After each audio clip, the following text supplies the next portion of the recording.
আজকে আমরা ঘুরতে যাচ্ছি শিলিগুড়ি থেকে ডাউহিলের পথে। শিলিগুড়ি থেকে কার্শিয়াং হয়ে উপরে উঠে গেলে ডাউহিল, সেই ডাউহিলে একটা খুব সুন্দর একটা হোটেল আছে। হোটেলটার নাম নির্ভানা রিট্রিট। অনেকে হয়তো শুনেছেন, অনেকে হয়তো গেছেন। খুব সুন্দর ব্যবস্থাপনা, নেপালিদের প্রত্যেকটা স্টাফ নেপালি এবং ব্যবহার খুবই ভালো। নির্ভানা রিট্রিটের খাবারের দাম একটু কস্টলি, কিন্তু প্রত্যেকটা খাবারের টেস্ট অতুলনীয়। এরকম তুলনা হয় না পাহাড়ের হোটেলে। আর ওদের যত্ন আত্মির ব্যবস্থাই আলাদা। নির্ভানা রিট্রিটে আমার এই নিয়ে 5বার যাওয়া।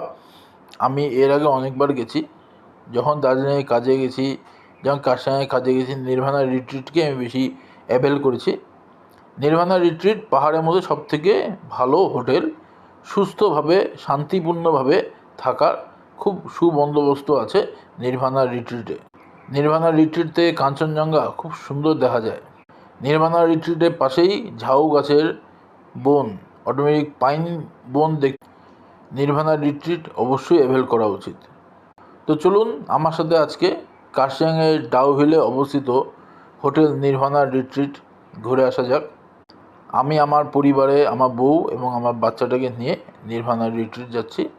তো আজকের ব্লগ থাকলো নির্ভানা রিট্রিট, বাকিটা পরে দেখাবো।